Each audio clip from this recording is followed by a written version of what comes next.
This right here is one of the most powerful photographs in scientific history.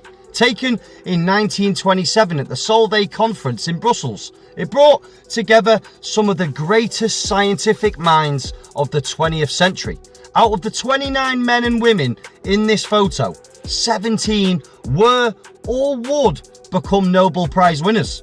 This was without a doubt the Avengers of science.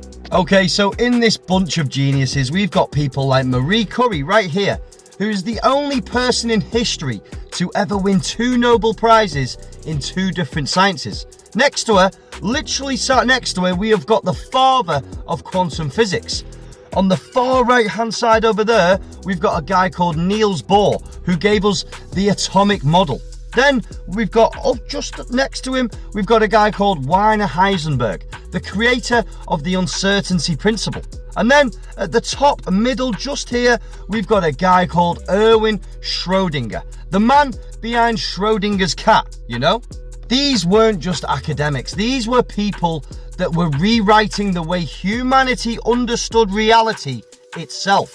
But in this sea of legends, I want you to focus on 2 people in particular. Now, you should recognize the first guy right here. This is the poster child for modern physics, Albert Einstein, the man whose wild hair and abstract theories have become the very definition of genius. But up here, you see this guy, circled in red, is a man you've probably never heard of. He goes under the name of Dr. Augustus Piccard, and the fact that you don't know his name might just be one of the biggest and greatest ever cover-ups in modern history of science. Piccard wasn't just a physicist, he was an inventor, an explorer, a pioneer who risked his life to go where no human had ever gone before.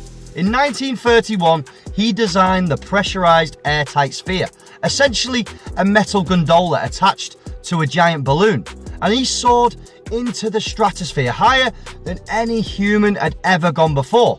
This wasn't just a theory, this wasn't math on a chalkboard, this was a man climbing into a steel ball and floating 10 miles above the earth so he could see it for himself.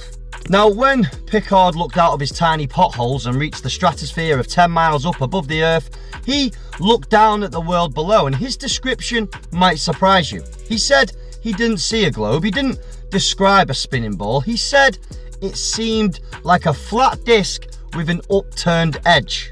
The very first man to directly observe the earth from the stratosphere described it as a flat disc. Now here's the big question, why do we all know about Einstein's name and not Piccard's? Einstein gave us theories, relativity, space-time, bending light, ideas that were abstract, mathematical, unproven in his day.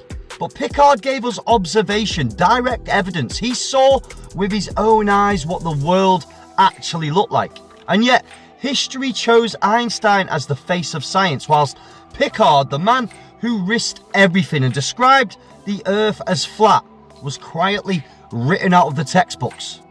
Correct me if I'm wrong in the comments, but science claims to follow the evidence, but when the evidence doesn't fit their model, what happens? It gets buried, suppressed, and ultimately forgotten.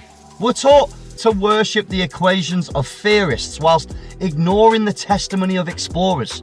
And that tells you everything that you need to know about who controls this narrative, doesn't it? So the next time you hear Einstein, remember there was another genius in that same room, a man who dared to look for himself, a man who described the earth as flat.